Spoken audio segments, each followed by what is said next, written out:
What's going on, kings and queens? Thanks for joining me again on Keeping It Copacetic. Thank goodness it is the freaking weekend for me. It has been a hard week. So I'm ready to kick back, put my feet up, relax, try to recuperate before these short 48 hours are over and I have to start and do it all over again. And I know you all know how I feel and know what that means. So anyway, let's all take a minute, kick back, get in your favorite chair, lay down on the floor, on the bed, on the back porch, wherever you can get a moment to get a little bit of relaxation with something cool to drink. I'm having to break out the white wine. Just need a little bit of extra to get me to relax, and I think that I have earned it. So if you've earned it, get you a glass of white wine, get you a cup of tea, whatever you need to relax, a cold beer, a cocktail or a mocktail, whatever you need, because we've earned this moment. Yes, we have. So today, we're still reading Shortcut. Before we get into chapter 11, let's do a short recap on chapter 10. Ernest got the money, and so he's happy about that. He's busy setting up his shop, but he still has a few reservations about where that money came from. He saw a little bit Eva's name on that check, and that kind of threw him off. So he's talking about it to Vince, and Vince looks her up. He has a friend do a little background on her and assures him she's legit. The money's there. Her husband's a big time banker in the city, so he's kind of calmed down a little bit about that. Rochelle still not happy. His mom's still very worried about the whole situation, but so far so good.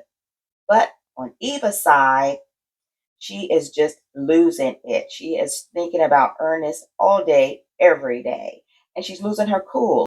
So Mitchell is beginning to see that she's losing her cool, and he doesn't like it. At a dinner where they're out for the evening, she's going back and forth to the restroom. She's checking her phone, and finally it vibrates, and she's like, thank God, I can get out of here. I can see Ernest." So it's getting wild and crazy. So why don't we go ahead and get into chapter 11 and see what's going on.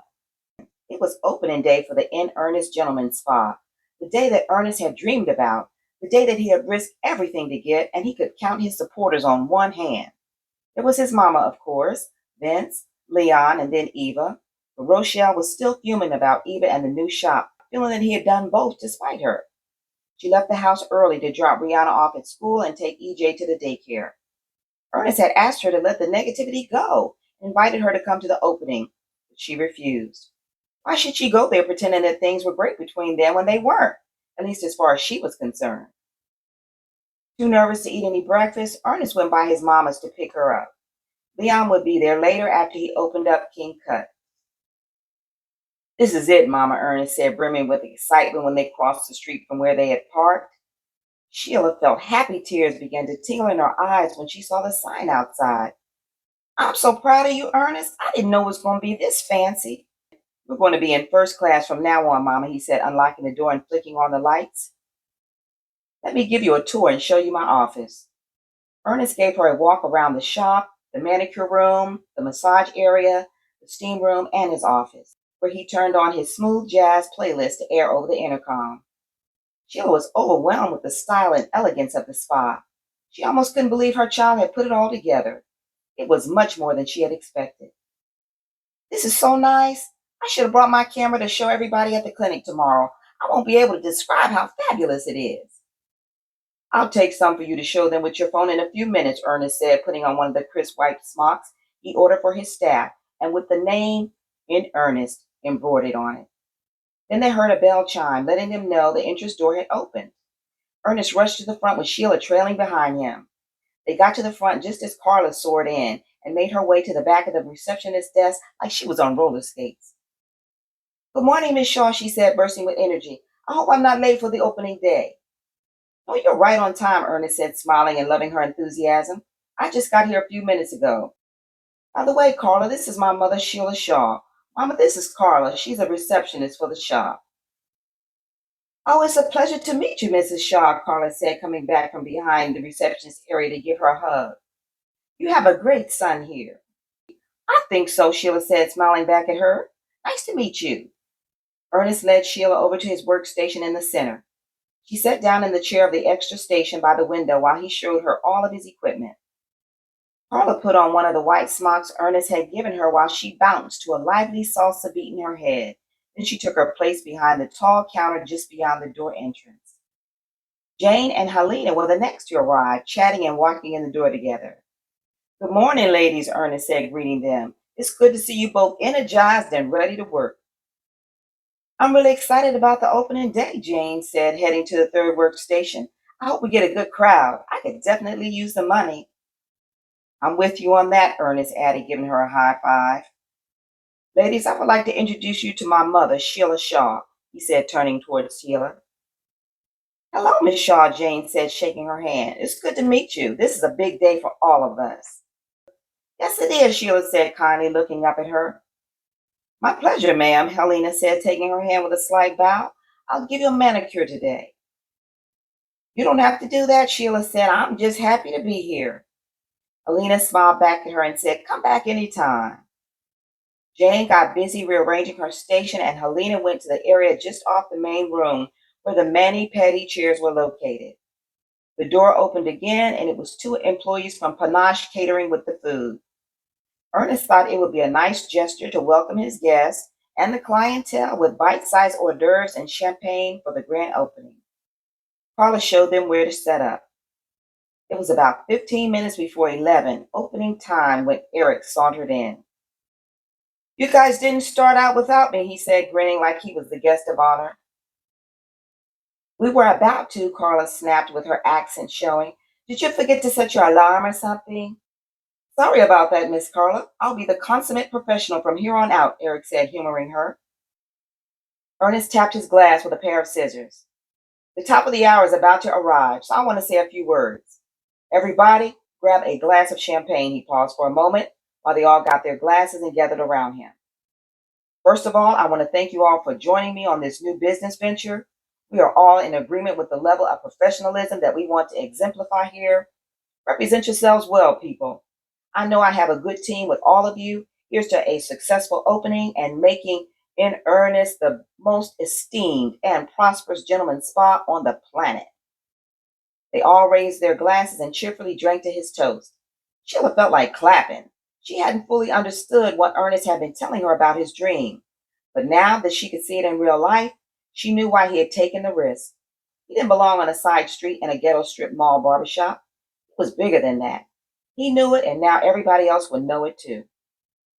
Vince came through the door at 11 o'clock on the dot with two of the Titan football players behind him. I told you, E, I'm the first cut, Vince said with open arms. Sit in my chair, man, Ernest said after giving him a bear hug. You're long overdue. I'm not going to argue with you, Vince said, sitting down. We're here to get everything you have to offer in this camp. Now that's what I'm talking about, Ernest said, smiling as he reached for a drape to put around him. One of the football players sat in Jane's chair, and the other followed Carla to Helena's station for a mani-pedi. Hey there, Miss Sheila, Vince said, noticing her across the room near the refreshments. How you doing? I'm doing fine, Vince and Sheila told him. How's your mama doing? She's doing all right, Vince answered while Ernest placed the paper strip around his neck. The two mothers had been close until Vince got drafted and moved his mom out of the duplex next door years ago. Eileen was glad to go. The two of them had lost touch. Tell her I asked about her, Sheila said wistfully. Who would have thought their two boys would have come this far? A stream of customers rolled in the shop while Ernest worked on Vince's cut and shave. Some had come in to check out the new place, but quite a few wanted to get haircuts. It didn't take long for the chairs in the waiting area to fill up, and a line formed that circled around the hors d'oeuvres table. Champagne kept the customers relaxed, but Ernest was wishing that he had hired more help. Long waits were bad for business. He was about to get stressed, and then Leon walked in. He stopped at the door to take it all in before he made his way over to Ernest's station. You're stepping in high cotton, aren't you, man? Leon said, giving him the brother man handshake and bumping his right shoulders. Congratulations, man. I'm loving this. Thanks, man. You're right on time, Ernest said, slightly frazzled. I could use some extra help around here today. Leon threw his hands out to the side. You know I'm here for you, E. What you need? There's a smock in the bottom drawer at that first station. Put it on and do what you do. Nothing but a word, Leon said. He found the smock, put it on, and took a minute to see where everything was located. Then he told Ernest, let's do it. Ernest motioned for Carla to send the next customer over to the first chair where Leon was waiting with the drape in his hand. That was a smooth move, Jane said in a low voice so only he could hear. The buzz of the clippers blended in with the hum of the conversations and the melody of the music playing in the background. Ernest couldn't have asked for more as he finished up with Vince's cut and shave. He handed him a mirror so he could see his handiwork. Now everything is back on point, Ernest said, joking with him. You were looking like Bigfoot when you walked in here. Vince chuckled, admiring his work. You worked your magic again. Now I need a rub down. The guys and I worked out before we came. Carla will show you where to go, Ernest said, taking off his drape. Before he started on the next client, Ernest went over to his mama, who was sitting quietly near the refreshments. Her having to go to dialysis every other day was always in the back of his mind, even though she never complained. Mama, you can go lie down in my office if you get tired, he whispered to her. No time soon, she said with a smile. I'm enjoying sitting here and watching you.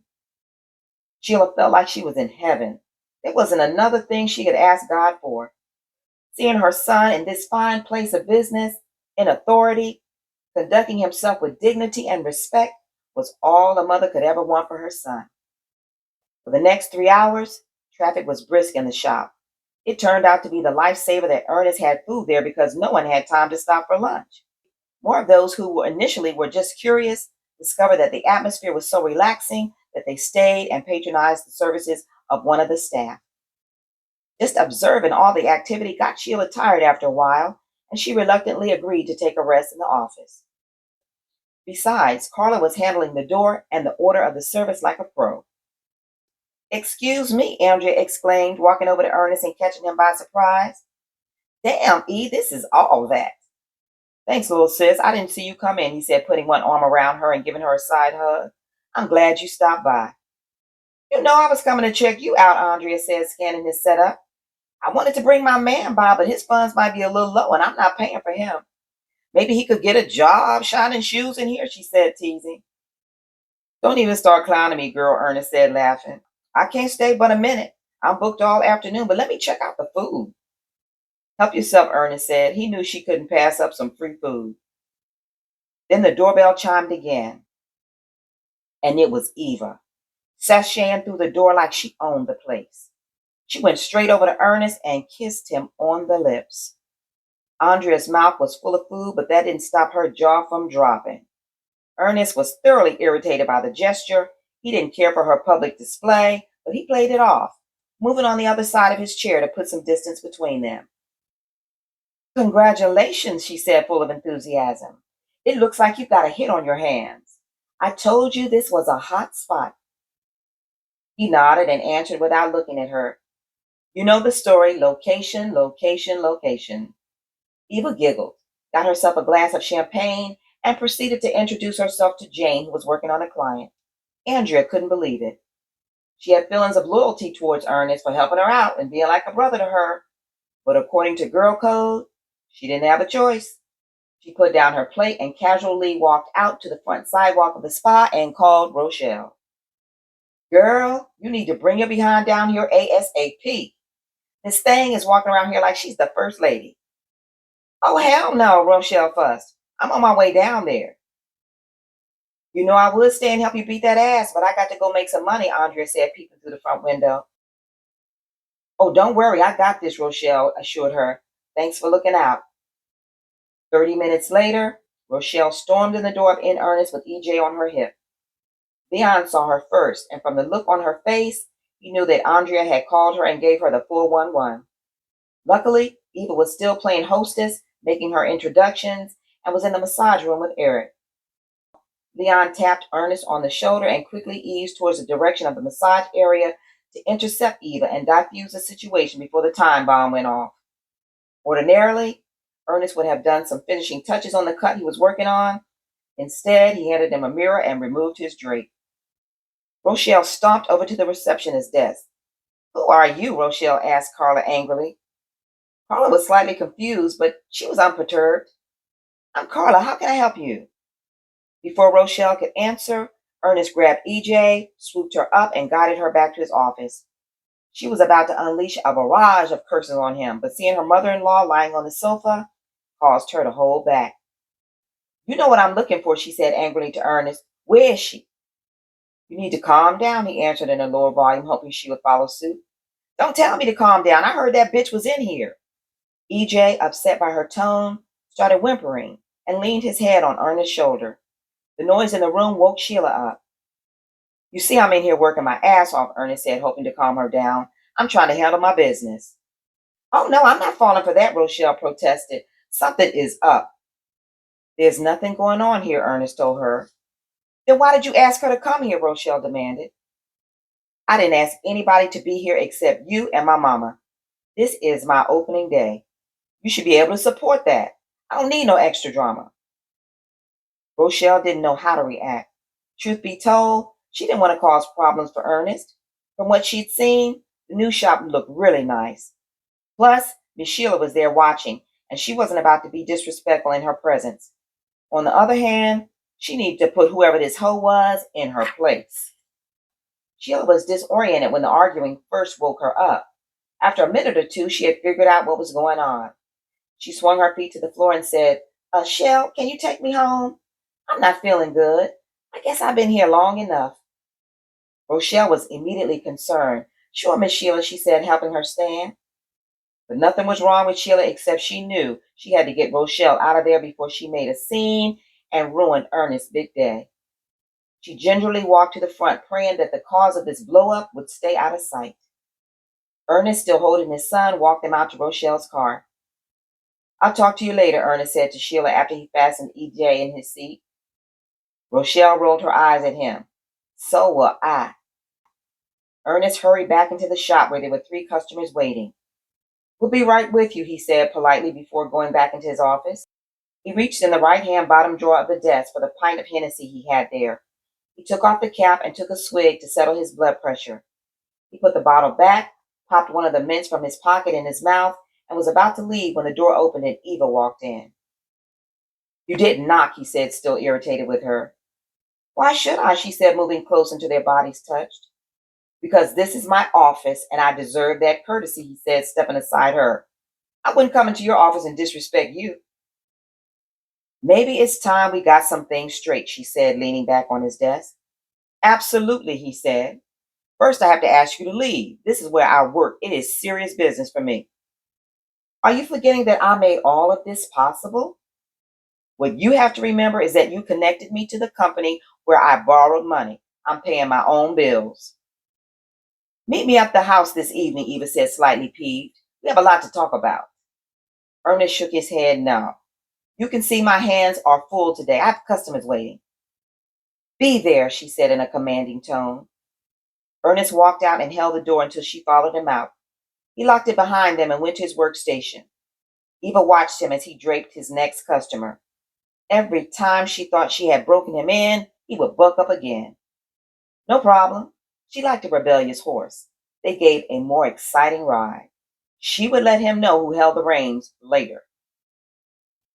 Meanwhile, I'm sorry about cussing in front of you, Miss Sheila, Rochelle said as she drove onto the interstate. We still going through some problems. He keeps on disrespecting me and I can't deal with it anymore. Woman to woman, Shell, you got to make up your mind what you want. If you don't want my son no more, then end it. You've been trying to punish him over it for so long, even when he was doing right. And you only driving him away. He's never going to leave his children, but you'll be miserable in that house with him if you don't decide what kind of wife you're going to be. How can you say that, Miss Sheila? From what I heard, you didn't try to stay with Ernest's daddy when he did you wrong. What are you talking about? Sheila exclaimed. How was I going to stay with him? He already had a wife and kids. I did what I had to do. Most men ain't right, even your son. I'm not going to be nobody's fool, Rochelle spouted, getting off on Metro Center exit. Sheila patted her foot against the floorboard of the car with exasperation. Child, you being a fool right now, she told Rochelle. You about to let another woman break up your marriage. He don't want her. She the one chasing him. Every time you push him out there, she's waiting to catch him. Ernest ain't perfect and you ain't neither. You don't have to kiss his ass. Just be smart and meet him halfway. How can I be with somebody I can't trust?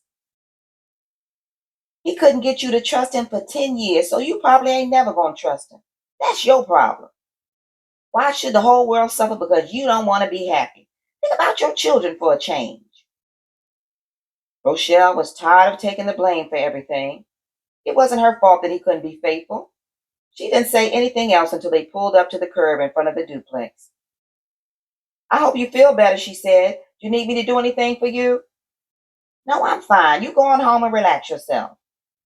Rochelle stared out the front windshield while Sheila got out and opened the back door to give EJ a kiss. What am I supposed to do? Just let it go, she asked in frustration when Sheila said goodbye to the baby. Start off listening for a change. Stop trying to fix it. Let it work itself out. Then she shut the door and walked into the house. This should have been an evening to celebrate. It had been an extraordinary day. Ernest had accomplished a goal that he had dreamed about for a long time. He smiled to himself when he recalled how happy and proud his mama had been. The opening was a great success. They had taken in much more than he had expected. Vince and his guys, dropping $300 each on services, got the day off to a good start. His new team had missed a beat, but it was Leon who had really come through for him. Not only did he help keep the patrons flowing, he kept a bomb from blowing up the place when he got Eva out of Rochelle's line of fire. Pushing the door open of his own house, Ernest didn't know what to expect. He could hear the TV playing in the den. He peeped in the room and saw the kids lounging together on the couch. Hey, Daddy, Rhonda said, glancing his way for a second. Hey, Daddy, Rihanna said, echoing her big sister as usual. EJ, sitting between them, gave him a big toothy smile and went back to playing with his toy cell phone. Ernest tread softly towards the kitchen. With all the knives in there, it could be dangerous. He peered through the doorway and saw Rochelle sitting calmly at the table. There was a plate of food and a beer waiting at his place on the table. Are you hungry? She asked without changing her blank expression. I'm starving, he answered, sitting down next to her. He ate several bites, wondering how long it would be before she started her tongue lashing. He didn't know how in the hell he had gotten caught up between two women who wanted to control him like a puppet on a string. Certain things he had to put up with from Rochelle. She was his wife. But Eva, he didn't know her a thing. He ate a few more bites while Rochelle was still quietly staring at him. She had decided to take his mother's advice. Ernest drank some of the beer and pushed the plate away. He looked her in the eyes. You want us to stay together? She looked down at the half-eaten plate. Yeah, I do. Ernest reached over and took her hand. For the past 10 years, you didn't believe me. I wasn't with other women. The woman who called here is the same woman at the shop that Andrea called you about.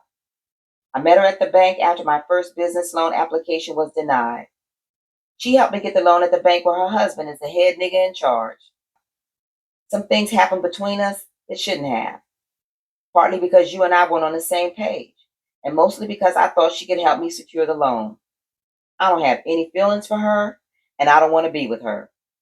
This is where I want to be, with you and with our kids.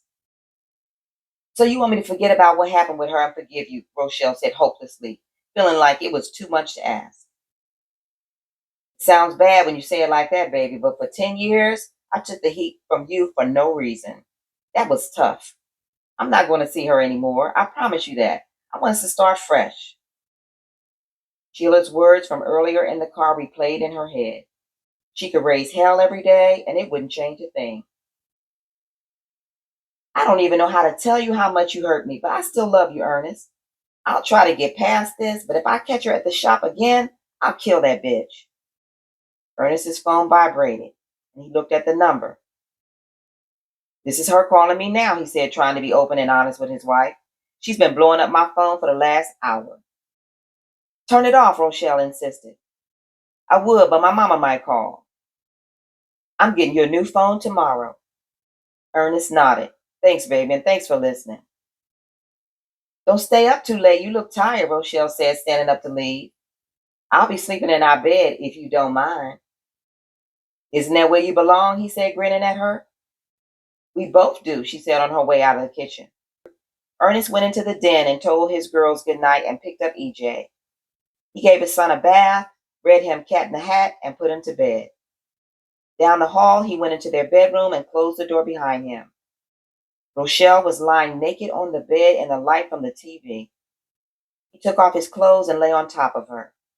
He kissed her neck, kissed her mouth, closed her eyes, and then Eva's face appeared. It threw him for a minute. He turned on the lamp on the nightstand and stared into Rochelle's eyes.